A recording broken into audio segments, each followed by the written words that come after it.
نحمده ونصلي على رسوله الكريم اما بعد. دا زمون دویم کلیپ ته په مسله د قرت په صلات الجنازه کې چې په نماز جنازه کې قرت شته او کنه شته. دا زمالاس کې موطا امام مالک ده او د دې صفحه 210 او امام مالک رحمت الله علیه د ابن عمر عنه روایت کوي: حدثنا مالك عن نافع أن عبد الله بن عمر كان لا يقرأ في الصلاة على الجنازة. امام مالک سے فرمائی چې ما ته روایت کړی نافع ته روایت کوي د عبد الله بن عمر رضی الله عنه چې دی مبارک په صلات جنازه کې قرات نه کولو، په د جنازې په منځ کې وای قرات نه کولو. دا څومره زبردست سند دی چې امام مالک صاحب ډایرک په ډایرکا نافع نه او نافع دا د عبد الله بن عمر رضی الله عنه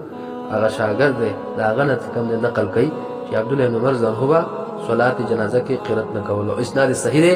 د نور روایتو باندې ورسو چې کوم دی هغه به ثابت کړی شي. دا خبره چې په صلات جنازه کې قرات نشته دغه د عبد الله بن عمر رضی الله تعالی عنہ هغه روایت چې کوم دی تاسو ته پیش کړی شو. بل کتاب زما سره هغه کتاب الآثار امام محمد رحمت الله علیه او د دې صفحه ده 251. په دې کې باب ده باب الصلاه علی الجنازه. په دې کې امام محمد سے فرمای: قال محمد قال اخبرنا ابو حنيفه عن حماد عن ابراهيم قال ابراهيم بن خير رحمت الله علیه فرمای: لا قراءه على الجنائز. په صلات جنازه کې قرات کول نشته، ولا ركوع ولا سجود، نه پکې رکوع شته نه پکې سجده شته، ولكن يسلم عن يمينه وشماله، لیکن خیر طرف ته سلام دی او ګس طرف ته اذا فرغ من التکبیر، چې کله تکبیر اخر نه اوسګار شي. دا روایت په دې باندې چې کوم په کتاب الاثار د محمد رحمت الله علیه باندې محقق لګیدل چې هغه ته خالد العواد وای، دی وای اسناده جيد من اجل حماد، و دا اسناد ډیر زبردست ډیر صحیح دی د وجه د حماد نه چې د امام صاحب استاد د حماد په ذکر دی. هغه څوک ته هغه بیا ذکر کړی دی چې هغه ابن ابي سليمان اشعري دی او روا له البخاري، امام بخاري ته نقل کړي. وګوره دا امام بخاري رحمت الله علیه راوي شو کنه دا حماد او ابراهيم النخعي او خارج ته معروف ته چې څومره ثقه د امام منیف رحمت الله علیه، څومره ثقه د امام محمد رحمت الله څومره ثقه ده. نو روایت د سند رجال چې کوم دی په مختصر دا شوله چې رجال ټول صحیح او دغه بیا فرمای: واحاديثه في الفقه جيده ومستقيمه. احاديث حماد رحمه الله ففقه کې دا ډیر زبردست مستقیم دي کما مره. او ابراهيم نسوک مراد دی او نخعي. او بیا و چې دا حدیث نقل کړی عبدالرزاق په خپل مصنف کې د ثوري او د حماد نه د ابراهيم نه. او فرمای ابراهيم نقعي: سالته ايقرأ على الميت اذا صلى عليه؟ قال لا. ما تاسو کو د ابراهيم څنګه چې صلات جنازه کې قرات تک نشته درته چې نشته پکې قرات. او دا روایت ابن ابي شيبان نقل کړی په جلد نمبر 3 کې او صفحه نمبر 183 کې. دا د ابراهيم نغاینه ليس في الجنازه قراءه، چې په صلات جنازه کې قرات نشته دي. او دا غرنګي په نور روایتونو سره او نور حوالو سره چې کوم دی ذکر کړی دی. دا روایت چې کوم ته ذکر کو د ابراهيم نغاینه چې دی فرمای: لا قراءه على الجنائز. په صلات جنازه کې صورت باندې هلوستل نشته. پدې سره متصل امام محمد رحمت الله علیه قال محمد وبئن اخذه. پدې سره نخ اخذ کو وهو قول ابي حنيفه رحمه الله. او دا د امام منیف رحمت الله علیه قول له چې په صلات جنازه کې قرات نشته دي. دوم روایت راوړي قال محمد قال اخبرنا ابو حنيفه عن حماد عن ابراهيم قال ليس في الصلاه على الميت شيء مؤقت. په صلات جنازه کې سيو شيء مؤقت نشته، ولكن تبدا فتحمد الله، لیکن تب شروع کې د الله حمد به بیان کی، ور په اول کې د الله حمد به بیان کی. نو کدا سورۃ فاتحه په نیت حمد باندې، په نیت ثنا باندې، په نیت دعا باندې ویل سبق پکې نشته پاول کې، ځکه چې په سورۃ فاتحه کې دعا هم شته، په سورۃ فاتحه کې هغه چې کوم د ثنا هم شته. نو پاول تکبیر سره چې کوم ته شروع کې ته څنګه کې د الله حمد بیان کا. په دویم وتصلي علی النبي صلی الله علیه وسلم، په دویم کې بیا په نبی اسلام درود وایا، وتدعو الله لنفسك، على خپل ځان لپاره دعا وغواړه، ولې میت او د مړي لپاره په محبوب ته چې کوم دعاګانې ستا خوښې دي. په دې هم د ناکید لاندې لیکي چې اسناده جيد، د دې اسناد هم صحیح دی که سابقه لکه چې کوم مخکې خبره. دا عبدالرزاق راوړی دی په خپل مصنف کې، او دغه رنګې ابن ابي شيبان راوړی په خپل مصنف کې. ډېرو کتابونو چې کوم د نورم ذکر کړی دا اثر ابراهيم نخعي. بیا امام محمد رحمت الله علیه بل روایت راوړي د ابراهیم بن خاینه د فرمای قال الاولى الثناء على الله، فاول تکبیر کې بس ثنا د الله وي، والثانيه صلاه علی النبي صلی الله علیه وسلم، په دویم تکبیر کې بچ کم ده په نبی اسلام درود وي، او په دریم کې دعا د مړي لپاره، والرابعه سلام تسلم، او په دویم کې چې په څلورم کې سلام ده چې سلام وګرځول شي. قال محمد، امام محمد فرمای و به ناخذ دقه قول باندې منګم اخذ کړی دی، او قول ابي حنیفه رحمه الله، دقه قول امام ابو حنیفه رحمت الله علیه دی. او دا چې کوم حدیث بره تیر شو د ابراهیم خایله چې موږ ویله، نو دا لاندې دا محقق وی چې رجاله من فوق محمد بن حسن رحمه الله ثقات رجال الشيخين، امام محمد نه چې دا بره واوړي چې سفیان ثوری دی او ابو هاشم دی ابراهیم بن خایله، و دا رجال صحیحین دي، امام بخاری او امام مسلم دي، او بیا په زبردست تحقیق چې کوم دی کړی دی. لہذا صحیح روایت دي، صحیح احادیثو باندې ثابت شوه چې په اول تکبیر کې هغه قرات د سورۃ فاتحه نه دی، بلکې هغه ثنا د الله تبارک وتعالى بیا چې کوم نبی اسلام باندې درود ویل دی، بیا دعا د مړي لپاره بیا سلام دی. دا و کتاب الاثار د امام محمد رحمت الله تعالی علیه چې په صلات جنازه کې قرات کول نشته دی. بل کتاب زما سره هغه موطا د امام محمد رحمت الله علیه ده،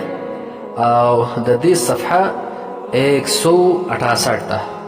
باب لګي باب الصلاه علی المیت والدعاء، باب د په بیان د مانځ کولو کې په مړي باندې او دعا غل کولو. د روایت راوړي اخبرنا مالک حدثنا سعيد المقبري عن ابيه انه سال ابا هريره.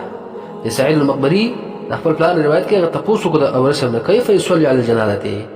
په مړي باندې وسنګ موږ کولای کیږي. قال انا لعمر الله اخبرك،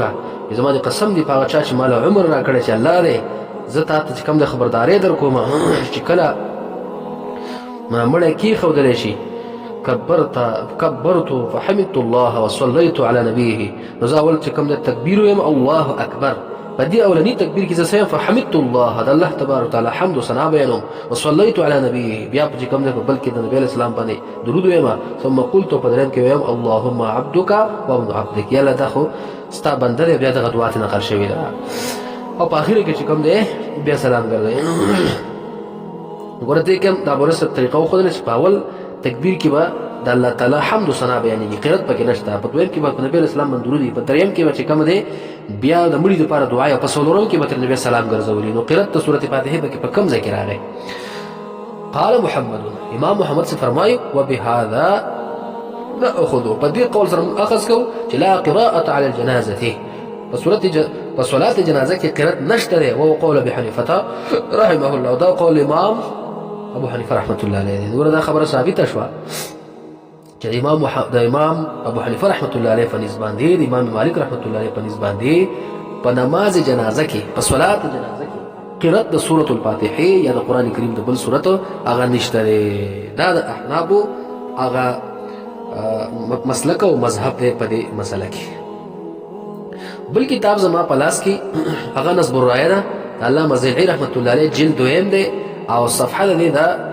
279 یعنی 209. پدې کې د امام ابو داود رحمت الله علیه په حواله حدیث نقل کړي، امام نسائی نقل کړي ده په صلات الجنازه کې، امام ترمذی نقل کړي په دعواتو کې، او دا روایت چې کوم ده د فضاله بن عبید نه ده. دې دریو محدثینو ذکر کړي، امام ابو داود، امام نسائی، امام ترمذی. روایت د فضاله بن عبید ده فرمایي قال سمع رسول الله صلی الله علیه وسلم رجلا،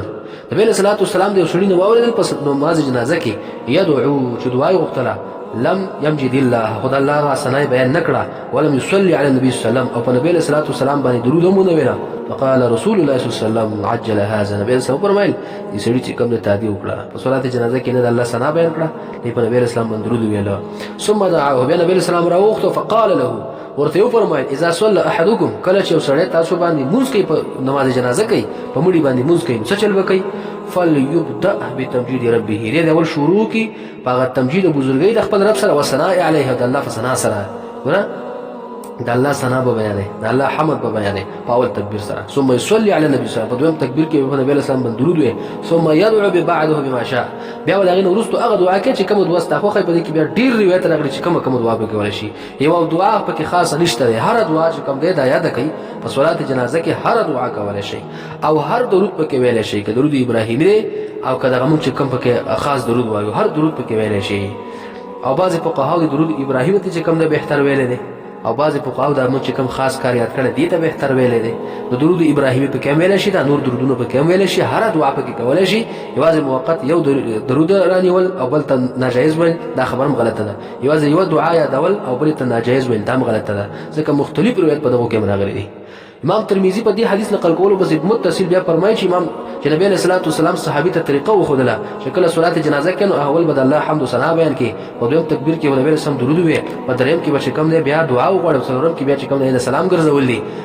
دې حدیث پس امام ترمذی قال ترمذی حدیث حسن صحیح دا حدیث صحیح دی رواه ابن حبان فی صحیحه ابن حبان هم ذکر کړی دی دغه کې حاکم په مستدرک کې هم ذکر کړی او حاکم سے وایي صحیح علی شرط مسلم امام مسلم په شرط باندې صحیح دی وګوره روایت دا یو حدیث امام داوود نقل کو امام نسائی نقل کو امام ترمذی نقل کو امام ابن حبان نقل کو حاکم په مستدرک کې نقل کو څومره ډیر او امام ذیل رحمت الله علیه چې کوم دی په نسب الرای کې نقل کو څومره لوی محدثینو نقل کړی دی او څومره محدثینو ورته صحیح ویل چې نبی رسول په خپل باندې طریقه د صلات جنازه خو درې ده چې د سې سبو کې پاول روایت پاول تکبیر کې چې کوم دی صلات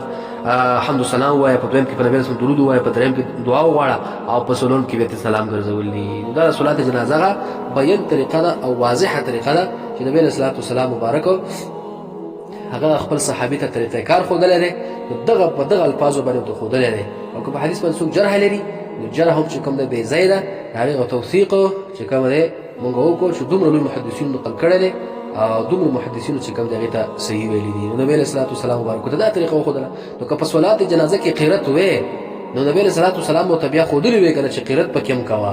او کوم ځکه چې قرات راغله کوم صحابهونه یا کوم روایت وکړي دا می ته جواب وکړو چې دغه په تور